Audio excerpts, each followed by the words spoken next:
한국요? 왜 거기까지 가야 하죠? 한국 말고 중국이나 일본도 있는데 왜요? 여기 오늘의 사연자는 하버드 대학 교수님께 왜 하필 한국에 가야 하냐고 불만을 쏟아내고 있는데요. 왜 이런 불만을 쏟아내는 걸까요? 해당 사연은 해외 커뮤니티에 올라온 사연자의 실제 사연을 바탕으로 재구성된 이야기입니다. 감동세계 오늘의 사연 시작하겠습니다. 그 전에 잠깐 구독, 좋아요, 알림 설정 부탁드립니다. 안녕하세요. 저는 하버드 대학교 사회학과 3학년 내리사 클라크입니다. 오늘 여러분께 우리 학과의 해외 연구 프로그램 글로벌 사회 혁신 탐구에 참여하면서 겪은 흥미진진한 이야기를 들려드리려고 해요. 모든 건 지난 학기 마지막 수업 시간에 던컨 교수님의 폭탄 발언으로 시작됐어요. 던컨 교수님이 이번 여름 해외 연구 프로그램의 목적지를 발표하시더군요. 여러분, 이번 여름 우리는 한국으로 갑니다. 순간 강의실이 조용해졌다가 곧 술렁이기 시작했죠. 한국이요? 제 옆자리에 에밀리가 눈을 동그랗게 뜨며 물었어요. 저도 솔직히 세상에 김치랑 케이팝 말고 뭐 있다고 라고 생각했답니다. 그때 던컨 교수님이 씩 웃으시더니 프로젝터를 켜셨어요. 왜 한국인지 보여드리죠. 여러분, 이 귀여운 친구를 보세요. 화면에 나타난 건 꼬마 같은 로봇이었어요. 이 꼬마를 뉴욕, 파리, 도쿄, 베이징, 그리고 서울의 거리로 보냈습니다. 안에는 돈이랑 물품 구매 쪽지를 넣었죠. 다음 장면들은 충격적이었어요. 뉴욕에선 누가 로봇을 발로 차고 뜯어서 돈을 가져갔고, 파리에선 로봇의 그림을 그리고 괴롭히다 역시 돈을 가져갔고, 도쿄에선 그냥 무시당했고, 베이징에선 로봇이 증발했다고 하더라고요. 결과는 충격적이었습니다. 교수님의 설명이 이어졌어요. 대부분의 도시에서 로봇은 파손되거나 돈을 도난당했어요. 하지만 서울은 달랐죠. 서울 영상을 보는데 제 눈을 의심했어요. 사람들이 로봇에게 길을 양보하고 문도 열어주고 심지어 편의점 직원은 결제까지 도와주는 거예요. 대박. 누군가 감탄사를 뱉었어요. 교수님은 계속 설명하셨죠. 이건 단순한 기술의 문제가 아닙니다. 이건 사회적 신뢰, 시민의식의 문제죠. 우리가 연구해야 할 건 바로 이겁니다. 그 순간 제 머릿속에서 딩동 하고 울렸어요. 이거였어요. 제가 찾던 거. 물론 모두가 동의한 건 아니었어요. 에이, 그냥 운이 좋았던 거 아니에요? 리나가 투덜거렸죠. 맞아요. 일본이 로봇 천국 아닌가요? 켄이 끼어들었고요. 그때 제가 용기를 내 말했어요. 그런데 우리가 진짜 봐야 할 건 로봇 그 자체가 아니라 그걸 대하는 사람들 아닐까요? 한국은 뭔가 특별해 보여요. 강의실이 조용해졌어요. 던컨 교수님이 절 보며 엄지를 치켜 세우셨죠. 여러분, 우리가 주목해야 할 건 기술 그 자체가 아닙니다. 그 기술을 받아들이는 사회의 태도예요. 한국은 높은 시민의식과 사회적 신뢰를 바탕으로 첨단 기술을 일상에 녹여냈어요. 이것이 바로 우리가 연구해야 할 점이죠. 교수님의 설명을 들으니 모든 게 명확해졌어요.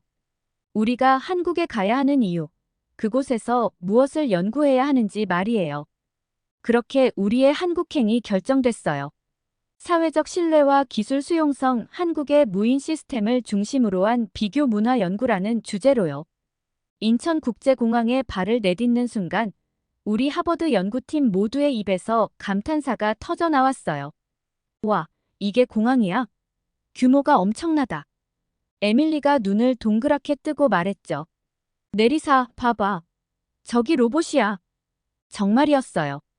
안내 로봇이 승객들에게 다가가 영어, 중국어, 일본어로 응대하고 있었죠. 공항 내 이동도 놀라웠어요. 무인 셔틀 열차가 터미널 사이를 오가며 승객들을 실어 나르더군요. 켄이 감탄하며 말했어요. 이거 완전 SF 영화 속 장면 아냐? 우리가 미래에 온 것 같아. 입국 심사대에 도착하자 또 한 번 놀랐어요.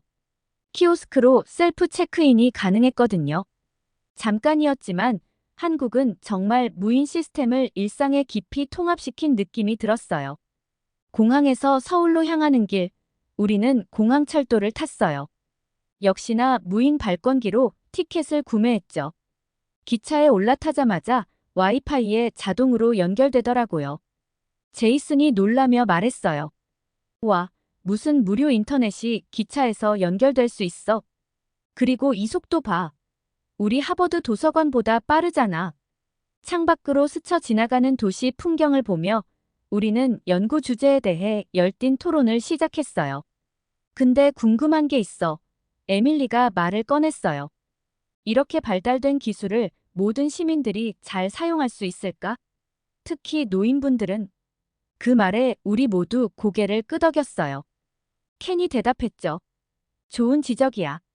기술 수용성과 세대 간 격차. 이것도 우리 연구에 포함시켜야 할 것 같아. 서울역에 도착하자 역 안내 시스템이 너무나 정확하고 편리했어요.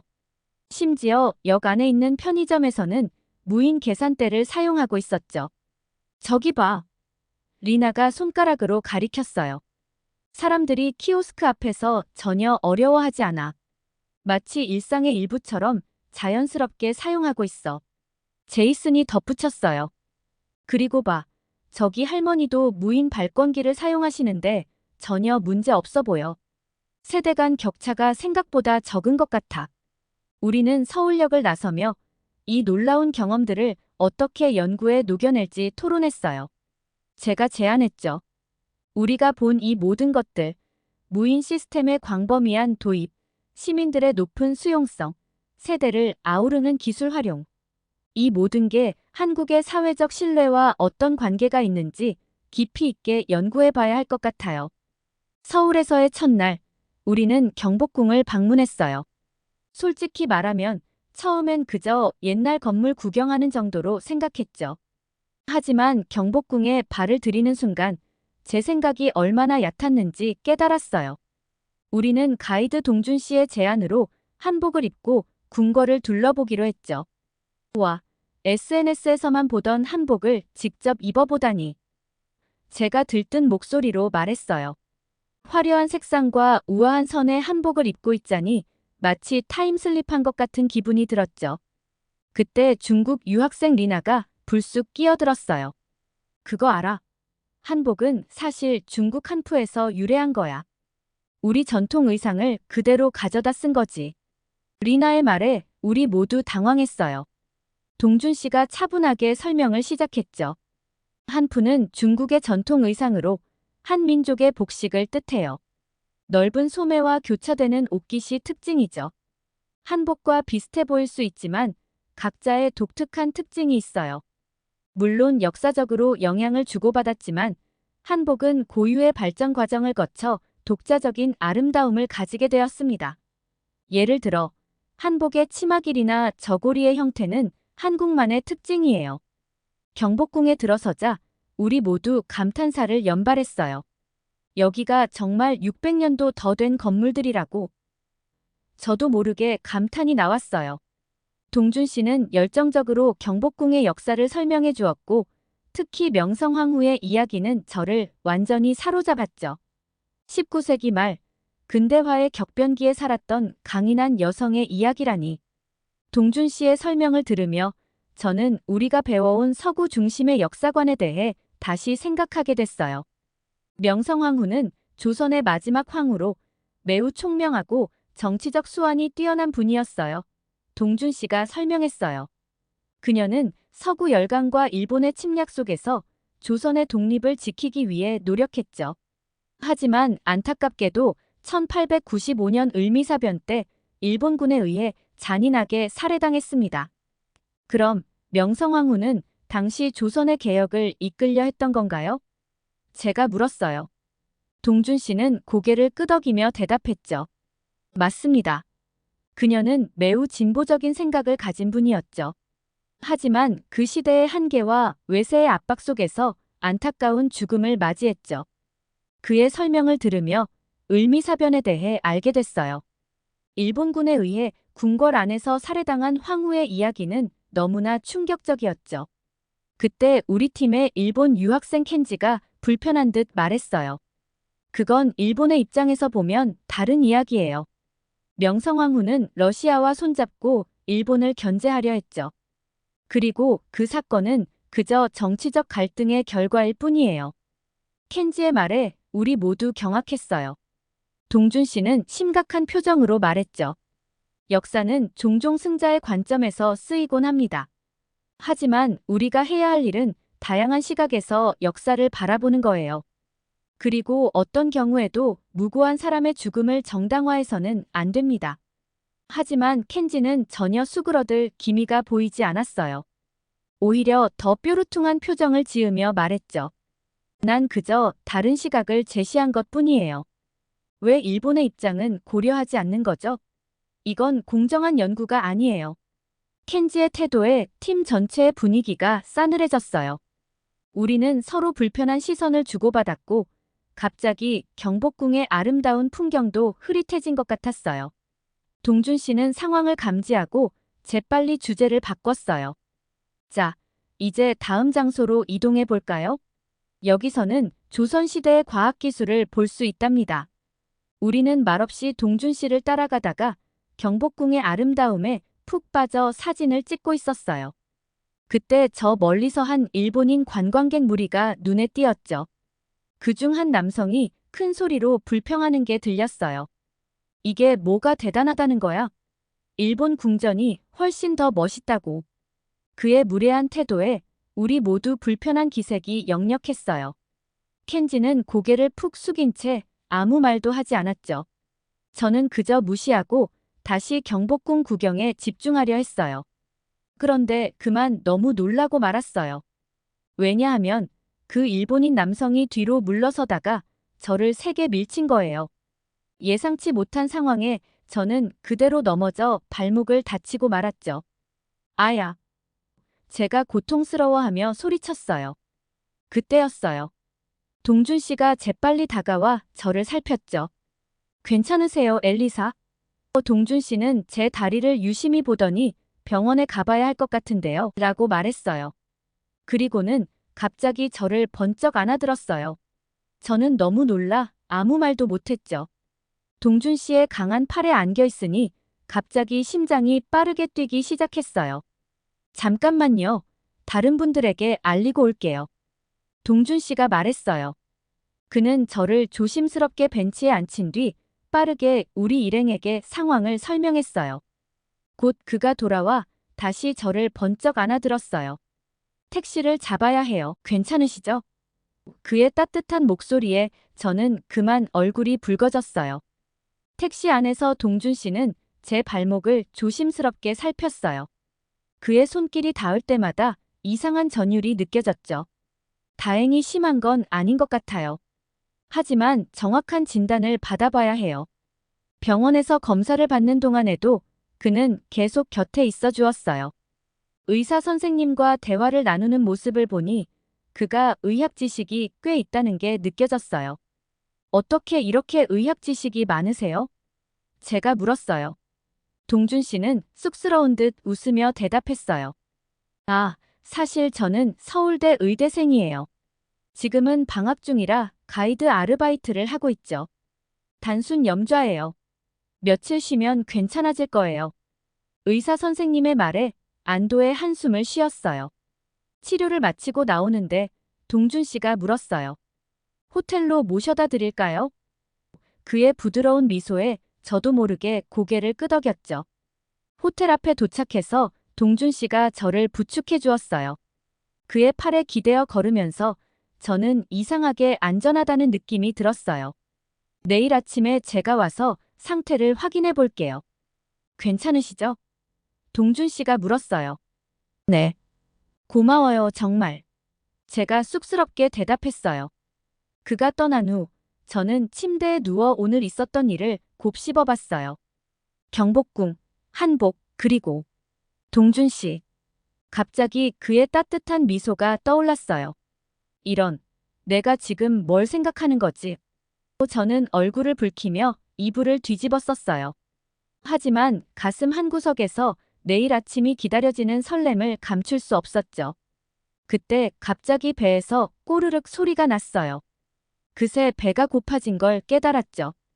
그러고 보니 경복궁부터 병원 다녀오고 아무것도 못 먹은 게 생각났어요. 시계를 보니 벌써 저녁 8시가 넘어가고 있었어요. 이 시간에 나가기는 좀 그렇고 룸서비스를 시켜볼까? 호텔 안내 책자를 펼쳐보니 QR코드가 있었어요. 스마트폰으로 스캔하자 룸서비스 메뉴가 화면에 나타났죠. 와, 이것도 스마트하고 신기하네. 메뉴를 고르고 결제까지 마치자 화면에 메시지가 떴어요. 주문하신 음식이 15분 내로 로봇을 통해 배달될 예정입니다. 로봇이라고? 정말? 호기심에 들뜬 채로 기다리고 있자 얼마 지나지 않아 제 휴대폰에서 알람 소리가 울렸어요. 룸서비스가 도착했습니다. 문을 열어주세요. 벌써? 이렇게 빨리? 놀라서 문을 열자 작은 로봇이 서 있었어요. 로봇 상단에 있는 화면에 안녕하세요, 엘리사님. 주문하신 음식 배달 왔습니다. 방으로 들어가도 될까요? 라는 메시지가 떠 있었죠. 그럼요. 저는 조금 당황하면서도 호기심 가득한 표정으로 대답했어요. 로봇이 부드럽게 방 안으로 들어와 테이블 앞에 멈춰 섰어요. 그리고는 음식을 안전하게 꺼내주세요. 모두 꺼내실 때까지 기다리겠습니다. 라는 메시지를 보여줬죠. 우와, 정말 대단해. 저도 모르게 감탄사가 나왔어요. 이렇게 세심하게 설계되다니.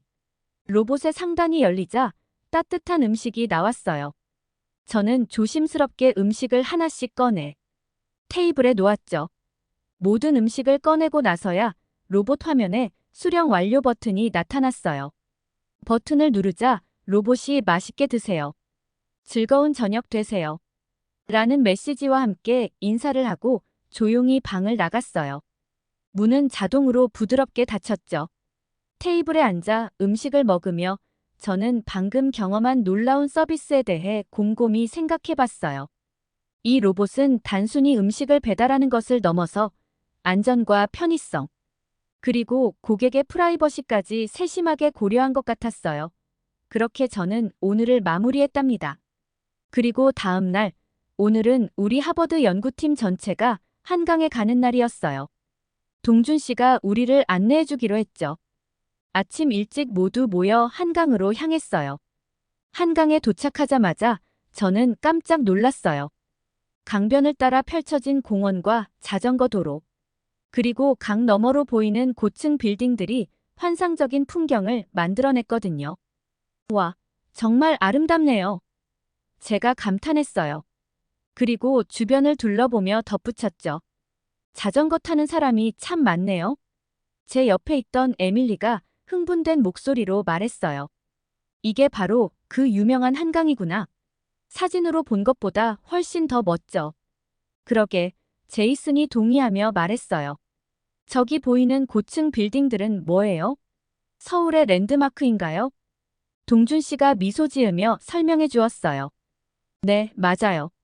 저기 보이는 건물들은 여의도의 금융지구예요. 그리고 여기 보이는 자전거들이 바로 따릉이에요. 서울의 공공자전거 시스템이죠. 공공자전거요? 길 한복판에서요?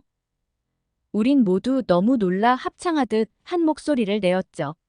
리아가 손을 들고 물었어요. 어떻게 하면 그 자전거를 빌릴 수 있나요? 특별한 회원증 같은 게 필요한가요? 동준 씨는 자세히 설명해 주었어요. 사실 특별한 회원증은 필요 없어요. 스마트폰 앱만 있으면 누구나 쉽게 이용할 수 있죠. 서울 전역에 대여소가 있어서 어디서든 빌리고 어디서든 반납할 수 있고 요금도 저렴해요. 와, 정말 편리하네요. 토머스가 감탄했어요. 이런 시스템이 어떻게 관리되는지 정말 궁금해요. 자전거 도난이나 파손은 없나요? 동준 씨가 고개를 끄덕이며 대답했어요. 물론 그런 우려도 있었죠. 하지만 놀랍게도 시민들의 높은 의식 수준 덕분에 그런 문제들이 거의 없어요. 따릉이는 관련 부서에서 매일 한 번씩 파손 자전거와 일반 자전거를 교체 관리하고 스마트 시스템으로 위치 추적이 가능해서 도난 걱정 없이 서울의 시민들이 아주 잘 사용하고 있답니다. 그러고 보니 사라가 끼어들었어요. 이 자전거 시스템이 환경에 미치는 영향은 어떤가요? 탄소 배출 감소 같은 효과가 있나요? 동준 씨의 눈이 반짝였어요. 정말 중요한 포인트를 짚어주셨어요, 사라. 실제로 따릉이 시스템은 서울의 대기질 개선에 상당한 도움을 주고 있어요. 이에 대한 연구 결과도 있는데 나중에 자세히 공유해 드릴게요. 우리는 모두 감탄했어요. 동시에 부럽기도 했죠. 미국에서는 길 한복판의 공공자전거는 상상도 할 수 없는 일이니까요. 하버드 대학 안에서라도 생기면 좋겠다라는 생각도 들 정도였어요. 학생들은 따릉이를 타고 한강을 달려보기로 했어요. 하지만 저는 여전히 발목이 좀 아팠기 때문에 동준 씨가 특별히 신경 써주었죠. 엘리사, 괜찮아요? 엘리사는 다리가 불편하니 2인용 자전거를 빌려서 제가 태워드릴게요. 동준 씨가 말했어요. 저는 속으로 너무 좋아서 심장이 뛰는 걸 감추느라 힘들었죠. 한강에는 여가용으로 자전거 대여소가 많이 있어요. 거기서 2인용을 빌려서 제가 태워드릴게요. 동준 씨의 배려에 가슴이 따뜻해지는 걸 느꼈어요. 그리고 따릉이 말고도 자전거 대여소가 또 있다니 신기하기도 했고요. 우리는 한강 자전거 대여소로 향했고 곧 2인용 자전거를 빌릴 수 있었어요. 동준 씨가 앞에서 페달을 밟고 저는 뒤에 앉아 편안하게 한강의 풍경을 감상할 수 있었죠. 다른 하버드 학생들은 각자 따릉이를 빌려 타고 우리 모두 함께 한강을 따라 이동하기 시작했어요. 동준 씨의 등 뒤에 앉아 한강 자전거 도로를 달리니 정말 낭만적이었어요. 한참을 달리다 보니 배가 고파졌어요. 동준 씨가 제안했죠. 한강 편의점에서 라면 먹어볼까요? 우리 모두 신이 나서 동의했어요. 한강변 편의점에 도착하자 에밀리가 눈을 동그랗게 뜨고 말했죠. 와, 이게 바로 그 유명한 한강 편의점이구나. 인스타그램에서 본 것과 똑같아. SNS에서 볼 땐 거짓말이라고 생각했는데 이걸 내가 하고 있다니. 우리는 라면을 사서 편의점 앞 탁자에 앉았어요. 자전거를 타고 한강을 바라보며 먹는 라면의 맛은 정말 특별했죠. 토머스가 라면을 먹으며 말했어요. 편의점에 뭐가 정말 많은 것 같아요. 저울 같은 기계도 있고 약품 같은 것도 있던데요. 동준 씨가 말했어요. 한국의 편의점에서는 기본적인 생필품뿐만 아니라 팩스 보내기, 택배 보내기, 심지어 간단한 상비약까지 구할 수 있어요. 무인으로 돌아가는 편의점도 있답니다. 제이슨이 믿을 수 없다는 듯 흥분된 목소리로 물었어요. 이런 무인 시스템이 어떻게 가능하죠? 범죄율은 없나요? 동준 씨가 설명했어요. 좋은 질문이에요. 실제로 CCTV와 첨단 보안 시스템, 그리고 시민들의 높은 의식 덕분에 그런 문제는 거의 발생하지 않아요. 라면을 먹고 난 후 우리는 다시 자전거를 타고 한강을 따라 이동했어요. 중간중간 멈춰 서서 풍경을 감상하고 사진도 찍었죠. 해가 저물기 시작할 무렵 동준 씨가 제안했어요. 이제 저녁 먹으러 갈까요? 제가 아는 맛있는 삼겹살집이 있어요. 우리는 모두 동의했고 자전거를 반납한 후 동준 씨가 안내하는 식당으로 향했어요. 식당은 겉보기에는 좀 허름해 보였지만 안에 들어서자 활기찬 분위기와 맛있는 고기 냄새가 가득했어요. 리아가 흥분된 목소리로 말했어요. 와, 이게 바로 토트넘 선수들이 먹었다던 그 유명한 삼겹살인가요? 냄새부터 좋아요. 동준 씨가 고기를 구우며 설명했어요. 네, 이렇게 직접 구워 먹는 게 삼겹살의 묘미예요. 사라가 조심스럽게 고기를 집어 먹어보더니 눈을 크게 뜨고 놀라서 소리 지르듯 말했어요. 너무 맛있어요. 에밀리는 상추쌈을 만들며 말했어요. 이렇게 야채와 함께 먹으니 건강에도 좋을 것 같아요. 식사를 마치고 나서 동준 씨가 말했어요. 자, 이제 디저트 시간이에요. 제가 아는 특별한 곳이 있는데 한번 가보실래요? 동준 씨가 안내한 가게에 들어서자 우린 모두 너무 놀라 그 자리에 주저앉을 뻔했어요. 우와, 이게 다 뭐예요? 에밀리가 눈을 동그랗게 뜨고 말했어요. 아이스크림이 엄청나게 많아요. 세상에 있는 아이스크림은 다 모아놨나 봐요. 정말이지 가게 안은 온갖 종류의 아이스크림으로 가득했어요. 벽면을 따라 진열된 아이스크림들은 마치 무지개처럼 다양한 색깔을 뽐내고 있었죠. 그뿐만 아니라 한쪽에는 다양한 과자들도 있었고 다른 한쪽에는 시원해 보이는 음료수들이 줄지어 있었어요. 근데 직원이 보이지 않네요. 제이슨이 의아한 표정으로 말했어요. 우리는 주변을 둘러보며 직원을 찾았지만 아무도 보이지 않았어요. 그때 동준 씨가 미소를 지으며 말했어요. 이곳이 바로 무인 아이스크림 가게예요. 직원 없이 모든 것이 자동화되어 있죠. 정말요? 우리 모두 믿기지 않는다는 듯 놀라움을 감추지 못했어요. 토머스가 호기심 어린 목소리로 물었어요. 그럼 어떻게 물건을 사는 거예요? 동준 씨가 설명을 이어갔어요.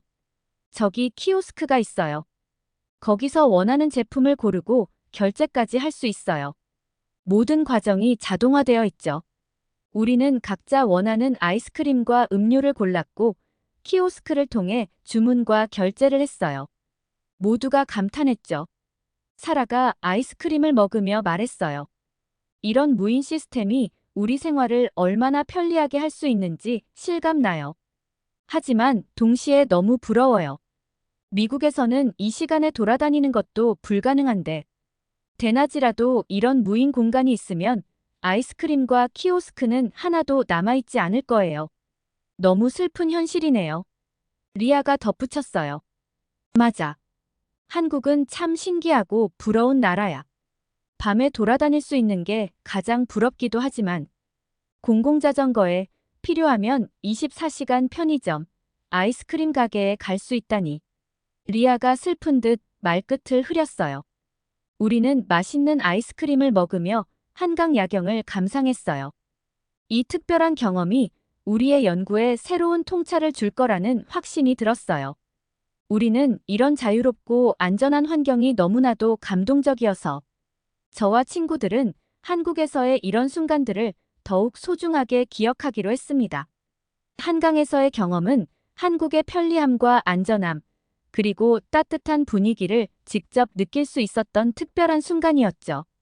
지금 이 순간에도 우리 팀은 서울 곳곳에서 이 흥미진진한 연구를 진행하고 있어요. 매일매일이 새로운 발견의 연속이죠. 한국의 편의점, 지하철, 심지어 식당에서도 무인 시스템을 쉽게 볼 수 있어요. 그리고 그 모든 것들이 놀라울 정도로 잘 작동하고 있답니다. 이번 연구를 통해 우리는 기술이 그저 도구일 뿐이라는 것을 배웠어요. 그 도구를 어떻게 사용하고 받아들이느냐가 진짜 중요한 부분이라는 걸 깨달았죠. 한국은 이 점에서 정말 놀라운 나라예요. 높은 시민의식과 사회적 신뢰를 바탕으로 첨단 기술을 일상에 완벽하게 융합시켰으니까요. 특히 전 개인적으로도 예상치 못한 인연이 생겼어요. 처음에는 단순한 가이드라고 생각했던 동준 씨가 이제는 서울에서의 연구와 일상 속에서 제게 큰 힘이 되어주고 있거든요. 그는 언제나 친절하고 세심하게 저를 챙겨주며 연구에도 많은 도움을 주고 있어요. 가끔씩 그와 함께 보낸 순간들이 떠오르면 제 마음 한구석이 따뜻해지는 걸 느껴요. 그의 미소가 특히요. 앞으로 우리의 연구가 어떤 결과를 낳을지 정말 기대돼요. 이번 경험이 제 인생의 터닝 포인트가 될 것 같아요. 그리고 동준 씨와의 이 특별한 인연도 어디로 이어질지 은근히 기대되네요. 여러분도 언젠가 이런 특별한 경험과 인연을 만나기를 바라며 서울에서 내리사가 인사드립니다. 오늘은 전 세계로 보낸 심부름 로봇 실험을 보고 세계 유일 한국을 연구하러 온 하버드 대학 학생들과 주인공 내리사의 이야기를 나눴습니다. 24시간 무인 시스템이 잘 운영되면서도 도난이 거의 없는 세계에서 유일한 한국의 안전한 일상을 학생들과 내리사가 직접 체험했죠. 특히 주인공 내리사와 동준의 관계는 어떻게 발전했을까요? 여러분도 하버드 학생들이나 내리사에게 한국의 특별함을 더 알려주거나 전하고 싶은 것이 있으신가요? 그렇다면 댓글로 여러분의 생각을 남겨주세요. 여러분의 댓글은 감동 세계가 더 좋은 사연으로 찾아올 수 있는 원동력입니다. 이상으로 감동 세계 사연 들어주셔서 감사합니다. 오늘 사연이 좋았다면 구독, 좋아요, 알림 설정 부탁드리며 끝까지 감동 세계 시청해주셔서 너무 사랑합니다.